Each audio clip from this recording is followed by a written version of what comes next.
परम पूज्य बाबा साहब डॉक्टर आम्बेडकर को सादर नमन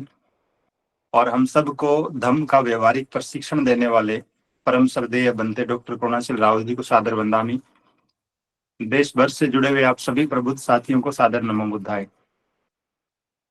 जैसा कि पिछले कुछ दिनों से आप लगातार सुन रहे हैं कि श्रद्धेय बनते जी के कुशल सानिध्य में संकल्प भूमि वडोदरा में 10 दिवसीय सामनेरी पबज्जा और ध्यान साधना शिविर का आयोजन धम्म भूमि द्वारा किया गया और स्वाभाविक रूप से पिछले कई दिनों से शिविर को लेकर देश भर के उपासक उपासिकाओं के मन में उत्साह बना हुआ था और पिछले कई दिनों से हम सब लोग तैयारियां भी कर रहे थे। औपचारिक रूप से 13 सितंबर से शिविर की शुरुआत हुई और 22 सितंबर को 10वें दिन औपचारिक रूप से समापन भी हुआ। फिर कल 23 सितंबर को आप सब ने यदि आवाज इंडिया टीवी के प्लेटफॉर्म पर संकल्प भूमि से धम्म भूमि के उस कार्यक्रम को लाइव देखा हो तो आप बेहतर ढंग से जान गए होंगे। पूरा 11 दिनों का शेड्यूल श्रद्धेय बनते जी के कुशल नेतृत्व में बेहद व्यवस्थित, अनुशासित और गरिमापूर्ण रहा है और शिविर में लगातार 11 दिनों तक उपस्थिति के बाद धम्म भूमि से ही एक प्रबुद्ध भिक्षु श्रद्धेय बनते जी हैं, आप बेहतर ढंग से जानते हैं। तो उन्होंने एक बहुत ही सुंदर सी बात शिविर के दौरान कहा कि पारस जी, वो 11 दिन जब बाबा साहब डॉक्टर आम्बेडकर 1917 में वडोदरा में आए थे और ये 11 दिन 2024 में जब श्रद्धेय बनते राहुल जी के सानिध्य में इस सामनेरी पबज्जा ध्यान साधना शिविर का आयोजन वडोदरा में हो रहा है, आप इन दोनों की तुलना करके देखें तो सही मायने में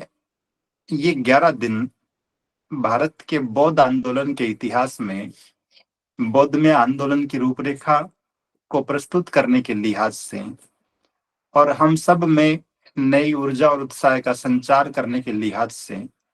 अति महत्वपूर्ण रहे हैं। आप सब जानते हैं धम्म भूमि बाबा साहब डॉक्टर आम्बेडकर के इस सिद्धांत में प्रगाढ़ निष्ठा रखती है कि law M is a crime. श्रद्धेय बनते जी बार बार इस बात को हम सभी को समझाते रहे हैं। हम देश भर में धम्म के क्षेत्र में काम करने वाले जिन प्रबुद्ध भिक्षुओं या भिक्षुणियों को देखते हैं, ऐसा नहीं है कि पहली बार देश में सामनेरी शिविर का आयोजन हुआ था। अलग अलग समय में अलग अलग भिक्षुओं या भिक्षुणियों द्वारा, अलग अलग संगठनों द्वारा अपने अपने स्थानों पर इस तरह के शिविर आयोजित होते रहते हैं, लेकिन संख्या के लिहाज से यदि हम देखें कि कितने लोग सामनेर या सामनेरियां बन रहे हैं तो वहां संख्या 100 से भी कम रहती है। जबकि धम्म भूमि जिस तरह के शिविरों का आयोजन करती है, आप चाहे अलीगढ़ के शिविर को देखें, आगरा के शिविर को देखें, बिलासपुर के शिविर को देखें और अभी वडोदरा के शिविर को देखें, तो एक तो बहुत बड़े उद्देश्य के साथ श्रद्धेय बनते जी के माध्यम से उनके सानिध्य में धम्म भूमि प्रयास करती है कि हम देश के अलग अलग राज्यों से, अलग अलग हिस्सों से ज्यादा सामनेरी बना पाए, ताकि ये उपासक या उपासिकाएं जब वापिस अपने घरों में लौटे, अपने अपने क्षेत्र में लौटे, तो शिविर में सीखी गई बातों को, धम्म के गहन प्रशिक्षण को, ध्यान साधना को न केवल अपने व्यक्तिगत जीवन में उतार सके, बल्कि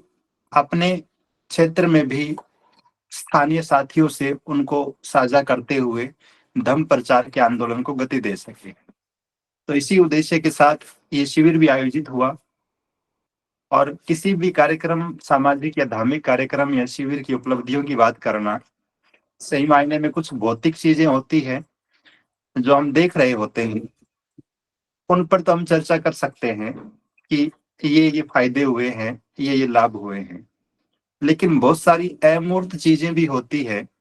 जो उस कार्यक्रम या शिविर में भाग लेने वाले लोगों के मन या मस्तिष्क में घटित हो रही होती है और उनका कोई मेजरमेंट नहीं होता है। इस शिविर में आने वाले कितने लोग आंदोलित हुए, कितने लोग दृढ़ संकल्पित होकर लौटे,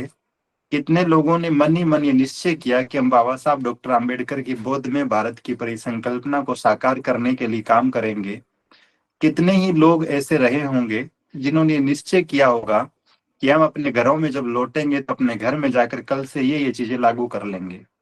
तो इन तमाम चीजों का जो किसी व्यक्ति के मन में घटित हो रही होती है, उनका तो ठीक ढंग से मूल्यांकन नहीं हो पाता है। फिर भी बाहर से देखने पर जो चीजें दिखाई दी, कम से कम उन विषयों पर मैं बात कर सकता हूँ, उन बिंदुओं को रेखांकित कर सकता हूँ। तो मोटी मोटी सी 5 चीजें जो इस कार्यक्रम की उपलब्धियां मैं कह सकता हूँ भौतिक रूप से, वो आपसे साझा कर रहा हूँ। पहला और जो महत्वपूर्ण लाभ रहा, महत्वपूर्ण उपलब्धि रही शिविर की, वो व्यक्तिगत रूप से मेरा ऐसा मानना है कि जिस हम प्राचीन भारत के गौरवशाली वैभव की बात करते हैं, बुद्ध शासन की बात करते हैं, तो वो एक तरह से फिर आधुनिक भारत में वडोदरा की भूमि पर पुनर्जीवित हुआ, जीवंत हुआ। जिस तरह से महाकारुणिक बुद्ध के साथ हजारों भिक्षु या भिक्षुणियां चारिका करते थे देश भर में, और एक सुंदर सा दृश्य है कि उस दृश्य को देखकर ही कितने ही लोग धर्म की शरण में चले आते थे। तो ठीक ऐसा ही दृश्य, ऐसा ही अद्भुत दृश्य है श्रद्धेय बंते जी के मार्गदर्शन में वडोदरा की संकल्प भूमि पर घटित हुआ। और मैं देखता था हर दिन कि शिविर में भाग लेने वाले सामने सामनेरियों की संख्या भले ही 250 के आसपास थी, और 20, 30, 50 लोग वहां के स्थानीय वॉलंटियर्स रहे होंगे जो नियमित रूप से अपनी सेवाएं दे रहे थे। 50 के लगभग उपासक उपासिकाएं रहे होंगे जिन्होंने चीवर तो नहीं लिया, सामनेर या सामनेरी तो नहीं बने, लेकिन वे भी लगातार 10 दिन तक उन सामनेरों के साथ ही बैठकर ध्यान साधना का अभ्यास करते रहे, शिविर के नियमों का पालन करते रहे, और एक तरह से बहुत ही एक्टिव पार्टिसिपेट बने उस शिविर के। लेकिन इनके अतिरिक्त भी हर दिन 50 गाड़ियां आती थी उस शिविर स्थल पर। लोग जब शाम को श्रद्धेय भंते जी के कुशल मार्गदर्शन में सारे के सारे सामनेर और सामनेरिया उस पार्टी हॉल के पार्क में चारिका कर रहे होते, चक्रमण कर रहे होते थे, तो न जाने कितने ही लोग उस पार्क के चारों तरफ मोबाइल लेकर वीडियो रिकॉर्ड कर रहे होते थे, फोटो ले रहे होते थे। कितने ही लोग बहुत उत्सुकता के साथ इस दृश्य को देखते थे कि जैसे संकल्प भूमि पर पहली बार इतनी बड़ी संख्या में सामने सामनेरिया बने हैं। पहली बार बुद्ध शासन की झलक लोगों को देखने को मिली, और पहली बार ऐसा हुआ कि लोगों ने ठीक ढंग से इस बात को समझा कि आखिर भिक्षु या भिक्षुणी संघ की गरिमा क्या होती है और उनकी अहमियत क्या है, समाज में उनकी उपस्थिति किस तरह से लोगों को रोमांचित करती है, लोगों का मार्गदर्शन करती है, उन्हें धर्म की राह दिखाती है। तो एक महत्वपूर्ण लाभ जो हुआ वो ये था कि उस प्राचीन वैभवशाली भारत की झलक संकल्प भूमि पर असंख्य लोगों ने देखी, हर दिन उसको महसूस किया, और सही मायने में ये चीज बाबा साहब डॉक्टर अंबेडकर के बोध में भारत की जो स्वप्न है उनका, उसको साकार करने की दिशा में एक तरह से मील का पत्थर रही है। दूसरी उपलब्धि की यदि मैं बात करूं, हम आए दिन इस बात को महसूस करते हैं, बाबा साहब डॉक्टर अंबेडकर भी अपने एक भाषण में कहते हैं कि जो जो लोग धर्म की दीक्षा ले रहे हैं, यदि यदि उनका जीवन पहले जैसा ही बना रहा, उनके नाम, उनकी परंपराएं, उनका व्यवहार ठीक वैसा ही रहा जैसा पुरानी परंपरा में था, पुरानी व्यवस्था में था, तो आपके धर्मांतरण की, आपके धर्म परिवर्तन की मजाक उड़ेगी, आप हंसी के पात्र बनेंगे। तो धम्मभूमि इस दिशा में प्रयास करती है कि जो भी लोग बौद्ध बने, वे सिर्फ धम्म दीक्षा का प्रमाण पत्र अपने घरों की दीवार पर ले जाकर न टांगे, बल्कि वे अच्छे और सच्चे बौद्ध बने, आचरण से बौद्ध बने, अपने व्यवहार से इस बात की प्रस्तुति दे कि हम वास्तव में अच्छे और सच्चे बौद्ध हैं। और जब हम अच्छे और सच्चे बौद्ध की बात करते हैं तो निश्चित रूप से हमारा व्यवहार बड़ा महत्वपूर्ण हो जाता है। तो एक आदर्श बौद्ध का आचरण कैसा होना चाहिए, सुबह उठने से लेकर देर रात्रि सोने तक उसकी दिनचर्या क्या होनी चाहिए, भोजन करने के संबंध में बात हो या फिर चलने की बात हो, वस्त्र पहनने की बात हो या फिर सोने की बात हो, हर एक बिंदु पर किसी बौद्ध महिला या पुरुष का आचरण कैसा हो, इस बात का गहन प्रशिक्षण इस 10 दिवसीय शिविर में उपस्थित लोगों को दिया गया। तो सुबह 4 बजे उठने से लेकर अलग अलग गतिविधियां जो श्रद्धेय भंते जी ने निर्धारित कर रखी थी शिविर में भाग लेने वाले उपासक उपासिकाओं के लिए, सामने सामनेरियों के लिए, उन सब का अनुसरण करते हुए, चाहे वो ध्यान साधना की बात हो या फिर भोजन करने की ही बात हो, चक्रमण करने की बात हो, हर एक बिंदु पर जिस तरह से श्रद्धेय भंते जी के सानिध्य में उपस्थित सभी लोगों ने गहन अभ्यास किया, उसका प्रशिक्षण लिया, और फिर जब सायंकालीन भंते जी की देशना होती थी रात्रि 8 से लेकर लगभग 9:30 बजे तक, तो ये 1-1.5 घंटे की जो देशना रहती थी वो भी बहुत ही व्यवहारिक विषयों पर केंद्रित रहती थी, ताकि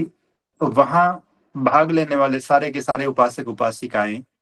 महाकारुणिक बुद्ध की शिक्षाओं से बेहतर ढंग से परिचित हो सके, धम्म से बेहतर ढंग से परिचित हो सके, और एक अच्छा और सच्चा बोध किस तरह से बना जा सकता है, अपने आचरण की कमियों को जानते हुए उन्हें किस तरह दूर किया जा सकता है,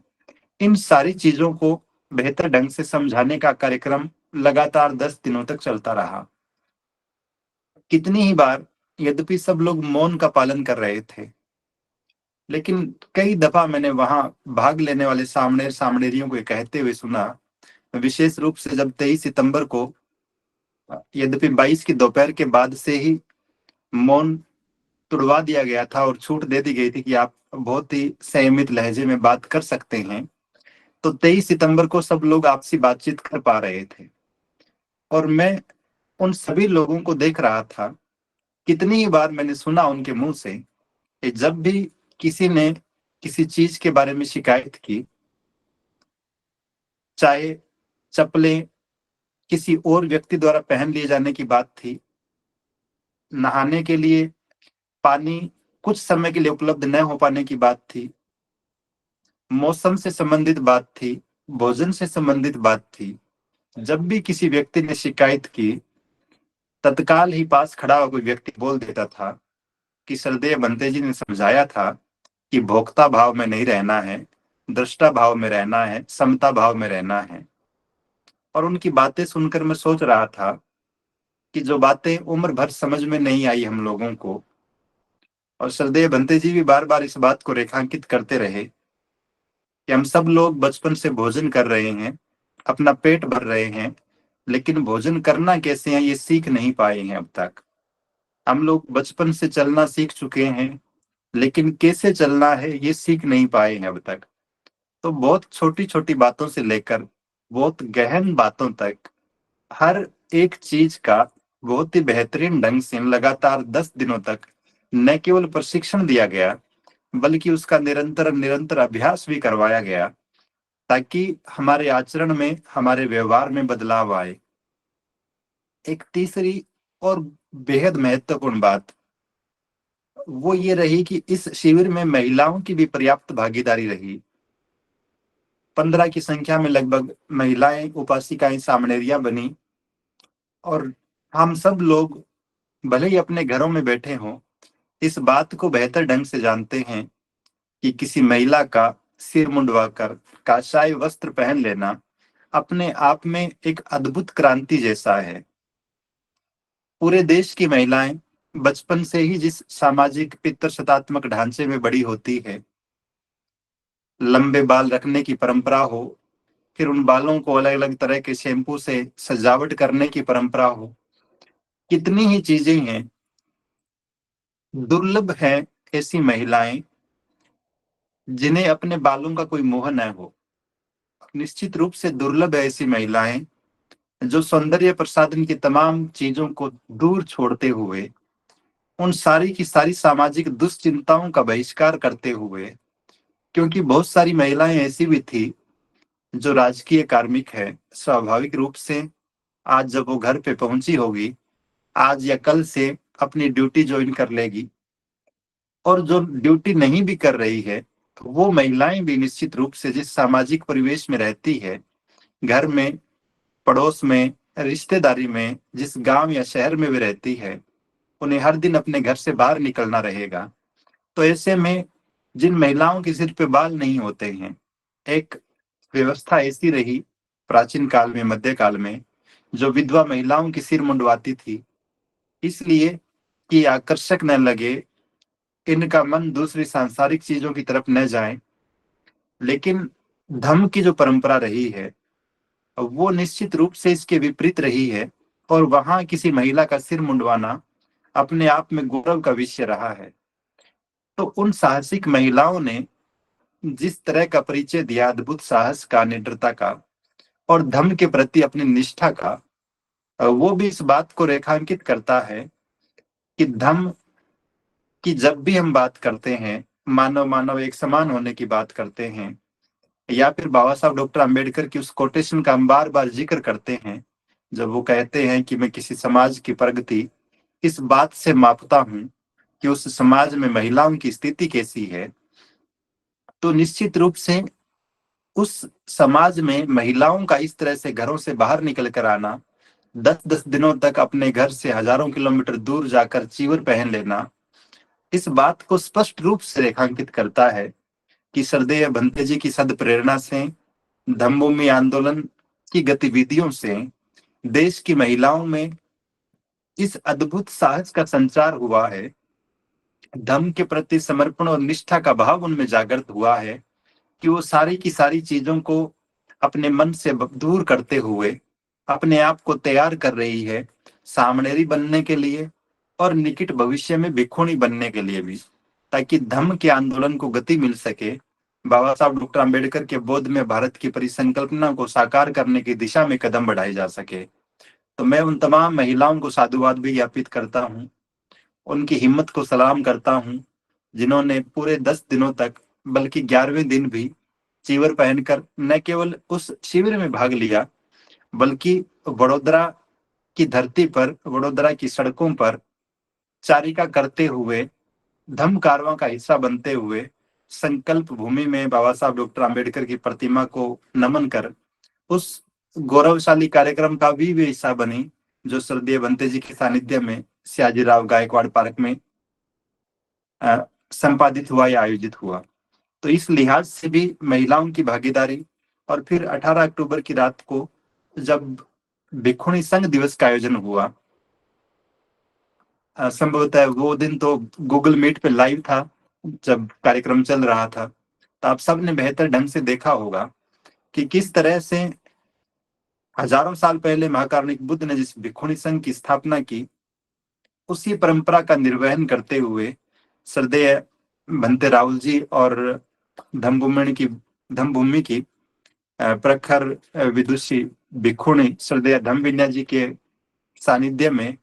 वे इस कार्यक्रम की सूत्रधार बनी। इस सुंदर से कार्यक्रम का आयोजन किया गया, और इस कार्यक्रम ने भी निश्चित रूप से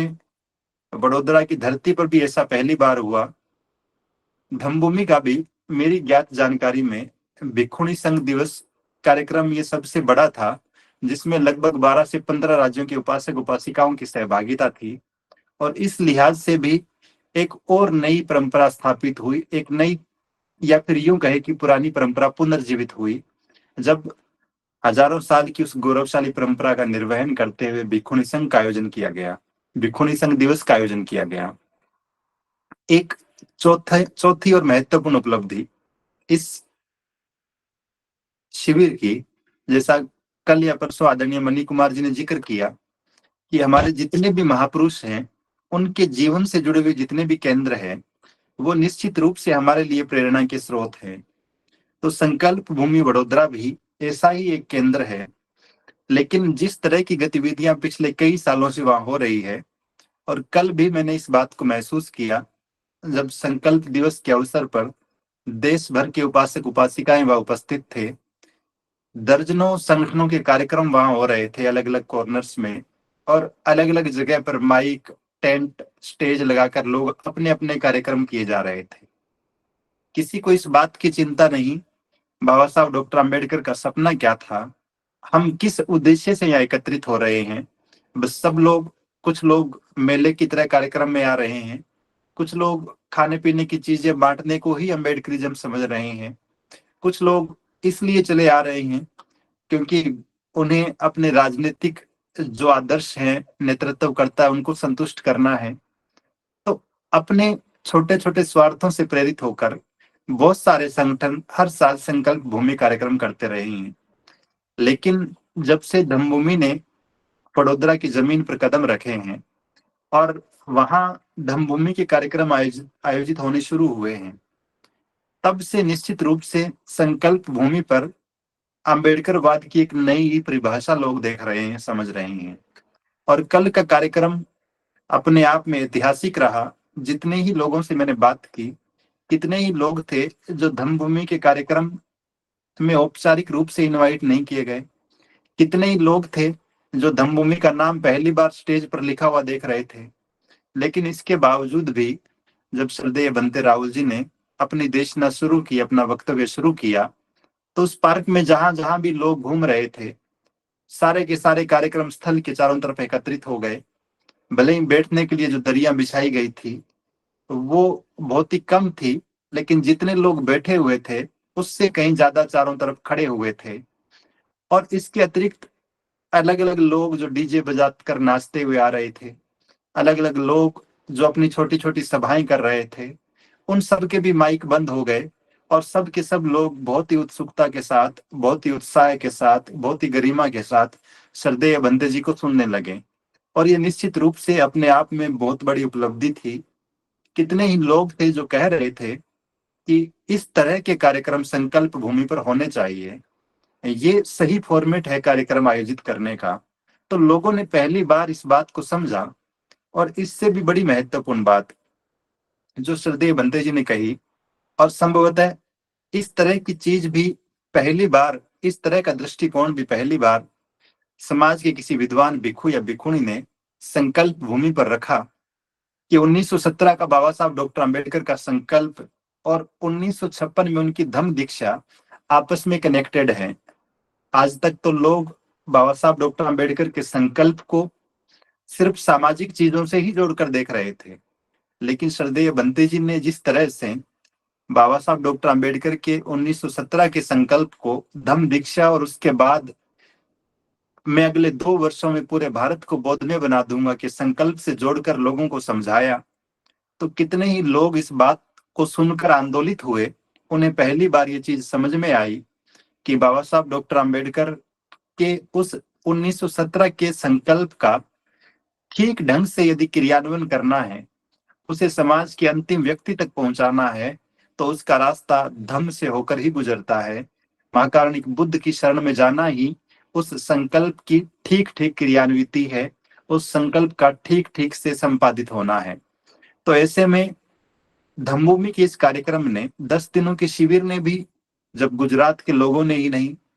वडोदरा के लोगों ने ही नहीं बल्कि पूरे देश ने संकल्प भूमि पर पहली बार इस तरह के अद्भुत कार्यक्रम को देखा।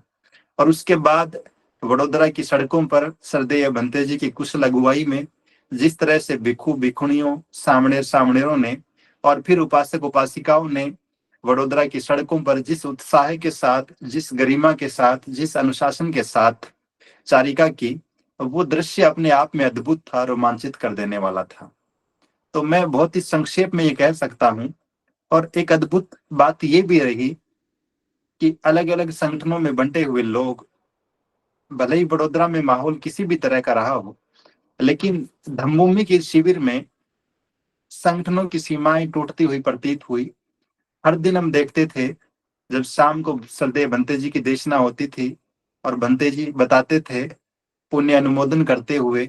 कि आज सुबह का नाश्ता इस संगठन की तरफ से रहा, या फिर आज रात्रि का जो अल्पाहार है वो इन उपासक या उपासिका के द्वारा रहा, जो इस संगठन से या फिर इस ट्रस्ट से, इस समिति से संबद्ध है। तो निश्चित रूप से ये बात बेहतर ढंग से दिखाई दे रही थी कि संगठनों की सीमाएं टूटी है, लोगों का धम्मभूमि के आंदोलन में भरोसा जमा है और वे बाबा साहब डॉक्टर अंबेडकर के बौद्धमय भारत के स्वप्न को ठीक ढंग से समझकर उसमें अपना योगदान देना शुरू कर चुके हैं। ठीक इसी तरह से जो अंतिम चीज मैं साझा करना चाहूंगा इस कार्यक्रम की बड़ी उपलब्धि के रूप में, वो ये है कि भिक्षुणी संघ दिवस के अवसर पर ही अपनी देशना में श्रद्धेय बंते जी ने अपने मन की इच्छा जाहिर करते हुए बहुत ही मार्मिक बात कही। श्रद्धेय बंते जी ने कहा कि 1917 में जिस पारसी धर्मशाला से बाबा साहब डॉक्टर अंबेडकर का सामान बाहर फेंकने की धमकी दी गई थी, क्या इस देश के बहुजन समाज ने इतनी सामर्थ्य हासिल कर ली कि वो अब तक आधुनिक भारत में भी किसी ऐसे स्थान का निर्माण कर पाया हो कि बाबा साहब डॉक्टर अंबेडकर के उस फेंके हुए सामान को, या फिर लाक्षणिक रूप से हम यूं कहें कि बाबा साहब डॉक्टर अंबेडकर की उस ऐतिहासिक धरोहर को हम कहीं सहेज कर रख सके? क्या हमारे पास ऐसा कोई स्थान है? हमने कोई ऐसा स्थान बनाया है? और निश्चित रूप से इसका उत्तर ना ही था, क्योंकि आज तक दो महत्वपूर्ण जगह जो बाबा साहब डॉक्टर अंबेडकर के जीवन से जुड़ी हुई है वडोदरा में। पहली, जहां बाबा साहब डॉक्टर अंबेडकर ने नौकरी की 10 दिन, जिसका जिक्र कल श्रद्धेय बुद्धालंकार जी बोध साहब ने बहुत बेहतर ढंग से किया था। तो एक तो वो ऑफिस या कार्यालय बाबा साहब डॉक्टर अंबेडकर का, उसे बनाने में हमारे समाज का कोई योगदान नहीं है। वो बड़ौदा के महाराज का बनाया हुआ उनका कार्यालय था निश्चित रूप से, और अब गुजरात सरकार ने उसे डॉक्टर बाबा साहब अंबेडकर स्मृति भवन के नाम से समाज के लिए खोल दिया एक तरह से। तो उस एक कमरे में उसे देखकर हम रोमांचित तो हो सकते हैं, आंदोलित तो हो सकते हैं, और मन ही मन प्रसन्न भी हो सकते हैं कि ये वही जगह है जहां बाबा साहब डॉक्टर अंबेडकर नौकरी करने के लिए आए थे। दूसरा स्थान वो है सयाजीराव गायकवाड़ पार्क में, जहां बाबा साहब डॉक्टर अंबेडकर नौकरी से रिजाइन का संकल्प लेकर बोधि वृक्ष के नीचे बैठते हुए संकल्प लेते हैं, और वो भी निश्चित रूप से उसी बड़े पार्क का हिस्सा है। उसका निर्माण भी हम लोगों ने नहीं किया है, और देखकर बेहद निराशा भी होती है कि जिस संकल्प भूमि की बात पूरे देश में होती है, वहां जब हम जाते हैं उस जगह को देखने के लिए कि बाबा साहब डॉक्टर अंबेडकर इस पेड़ के नीचे यहाँ बैठे थे, तो मुश्किल से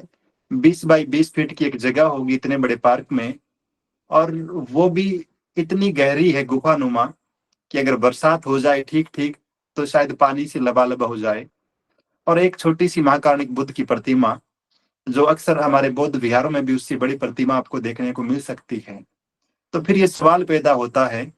कि संकल्प भूमि, जिसका जिक्र सुनते ही हम सब लोग रोमांचित हो उठते हैं, आखिर वहां बाबा साहब की धरोहर को सहेजने के लिए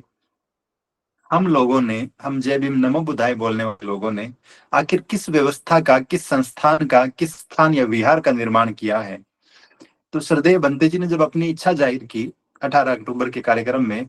कि मेरी हार्दिक इच्छा है कि वडोदरा में धम्मभूमि संकल्प विहार नाम से एक बहुत बड़ा बौद्ध विहार बने, जहां पे देश भर से आए हुए उपासक उपासिकाएं न केवल बाबा साहब डॉक्टर अंबेडकर की उन धरोहरों को देखकर अपने आप को गौरवान्वित महसूस कर सके, आंदोलित महसूस कर सके,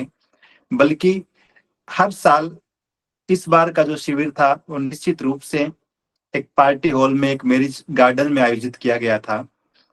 लेकिन कब तक हम किराए के भवनों में इस तरह के कार्यक्रम करते रहेंगे? क्या संकल्प भूमि पर इतना बड़ा विहार नहीं होना चाहिए जहां हजारों लोग एक साथ प्रशिक्षण प्राप्त कर सके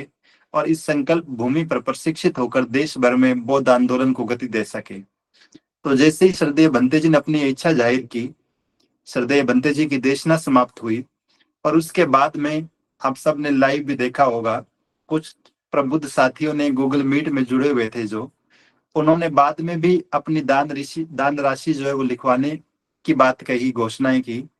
और उस कार्यक्रम में ही लगभग 17 लाख रुपए की दान राशि की घोषणाएं जो है उपस्थित उपासक उपासिकों ने या सामणेर सामणेरियों ने की। और बड़ोदरा के लोग ही नहीं, गुजरात के लोग भी नहीं, बल्कि दूसरे राज्यों से आए हुए उपासक उपासिकाओं ने भी बहुत ही श्रद्धा और समर्पण के साथ धम्मभूमि द्वारा वडोदरा में बनने वाले संकल्प विहार के लिए दान राशि की घोषणाएं की। और वडोदरा की स्थानीय टीम भी इतनी उत्साहित रही कि अगले ही दिन श्रद्धेय बंते जी को कई लोकेशंस भी उन्होंने दिखाई कि एक जमीन ये ली जा सकती है, एक जमीन ये ली जा सकती है। तो आप समझ सकते हैं कि श्रद्धेय बंते जी के एक छोटे से आह्वान पर किस तरह से पूरा देश दृढ़ संकल्पित होकर उस संकल्प भूमि पर बाबा साहब डॉक्टर अंबेडकर को समर्पित एक संकल्प विहार बनाने के लिए एक मंच पर आकर खड़ा हो गया है। और निश्चित रूप से आने वाले कुछ ही समय में आप देखेंगे कि ये संकल्प विहार धम्मभूमि की और श्रद्धेय भंते जी की तो मंशा ये थी कि सितंबर 2025 जब आए और वडोदरा में दोबारा से सामने शिविर का आयोजन हो, तो वो उसी सम्यक या संकल्प विहार में हो जहां ये टीम प्रयासों से जमीन खरीद लेगी और संकल्प विहार के निर्माण की दिशा में कदम बढ़ा रही होगी। तो अगर ऐसा होता है तो निश्चित रूप से ये भी अपने आप में एक अद्भुत श्रद्धांजलि होगी बाबा साहब डॉक्टर अम्बेडकर को, कि जिस संकल्प भूमि पर वे आंदोलित हुए, दृढ़ संकल्पित हुए, वहां पर पूरे देश के बौद्धों को प्रशिक्षित करने वाला, पूरे देश के बौद्धों को प्रेरणा देने वाला एक बहुत बड़ा केंद्र जो है वो डेवलप होगा। और हम सब लोग वहां से प्रशिक्षण प्राप्त करके 23 सितंबर को संकल्प दिवस के अवसर पर वडोदरा में आने वाले सब उपासक उपासिकाएं निश्चित रूप से उस केंद्र से, उस विहार से लाभान्वित होंगे। तो ये 5 बड़ी बड़ी सी उपलब्धियां, मोटी मोटी सी बातें जो मैं समझ पाया, ऑब्जर्व कर पाया, वो आपसे साझा की है। इसके अतिरिक्त तो जैसा मैंने पहले कहा कि बहुत सारी अमूर्त चीजें होती है जो लोगों के मन में घटित हो रही होती है, उनका कोई आंकलन नहीं किया जा सकता। हम नहीं जानते कि कौन सा व्यक्ति, कौन सी उपासक उपासिका जो 10 दिनों तक इस शिविर में उपस्थित रहे और आने वाले समय में कोई बहुत प्रबुद्ध अम्बेडकराइट बनकर निकले, बहुत प्रबुद्ध भिक्खु या भिक्खुनी बनकर निकले और धम्मभूमि की इस आंदोलन को और ज्यादा त्वरित गति से और तीव्र गति से और सघनता के साथ देश भर में फैलाने का प्रचार प्रसार करने में जुट जाए। तो वो सब कुछ भविष्य के गर्भ में है, लेकिन भौतिक रूप से जो चीजें दिखाई दी, लोगों के जो अनुभव में सुन पाया, वो सारी बातें आप सबसे साझा करने का प्रयास किया है। आप सबने बहुत ही शांतिपूर्ण ढंग से बातों को सुना। आप सबको बहुत बहुत साधुवाद। मैं अपनी बात खत्म करूं एक छोटी सी सूचना के साथ कि 6 अक्टूबर को श्रद्धेय भंते जी के कुशल नेतृत्व में जोधपुर में धम्मभूमि राजस्थान द्वारा 1 दिवसीय प्रशिक्षण शिविर का आयोजन किया जा रहा है। मूल रूप में तो ये धम्मभूमि के जो प्रतिनिधि है, जो कार्यकर्ता बनकर धम्मभूमि के लिए काम कर रहे हैं, उनके लिए ही प्रशिक्षण शिविर है। फिर भी जोधपुर संभाग के जो 7 जिले हैं, वहां से सारी उपासक उपासिकाएं या नए लोग भी इस कार्यक्रम में भाग ले सकेंगे। यद्यपि प्रवेश की कोई सीमा नहीं है, किसी के लिए कोई बैरिकेडिंग नहीं है, सब लोग आ सकते हैं। फिर भी प्राथमिकता के साथ धम्मभूमि के जो एग्जीक्यूटिव्स हैं उनके लिए 1 दिन का प्रशिक्षण शिविर है। तो आप सब प्रबुद्ध साथी जो राजस्थान से हैं, वे भी इस कार्यक्रम का प्रचार प्रसार करें। मैं फिर रिपीट करूं, 6 अक्टूबर को प्रताप नगर स्थित महिला पीजी कॉलेज के ऑडिटोरियम में जोधपुर में श्रद्धेय भंते रावल जी का 1 दिवसीय प्रशिक्षण कार्यक्रम, और जोधपुर में ये पहली बार श्रद्धेय भंते जी का आगमन हो रहा है। तो जोधपुर के स्थानीय साथी भी बेहद रोमांचित हैं और आप सब भी प्रयास करें, जो जो बंधु राजस्थान से हैं, इस कार्यक्रम का हिस्सा बने ताकि इसे और ज्यादा गरिमा प्रदान की जा सके। हम लोगों ने एक लिंक जारी कर रखा है और उस ऑडिटोरियम की जो कैपेसिटी है वो 500 लोगों के बैठने की ही है। तो ऑनलाइन रजिस्ट्रेशन कर रहे हैं। अब तक लगभग, आज शाम को मैंने चेक किया था, 110 लोगों के रजिस्ट्रेशन शायद हो चुके थे। तो बहुत तेज गति से उपासक उपासिकाएं रजिस्ट्रेशन करवा रहे हैं। तो यहाँ भी पहले आओ पहले पाओ जैसी बात है। 500 के बाद ये रजिस्ट्रेशन का लिंक जो है वो डीएक्टिवेट कर दिया जाएगा। तो राजस्थान के सभी प्रबुद्ध साथियों को सादर निमंत्रण कि आप भी इस कार्यक्रम का हिस्सा बने। मैं अपनी बात को यहीं विराम दे रहा हूँ। नमो बुद्धाय।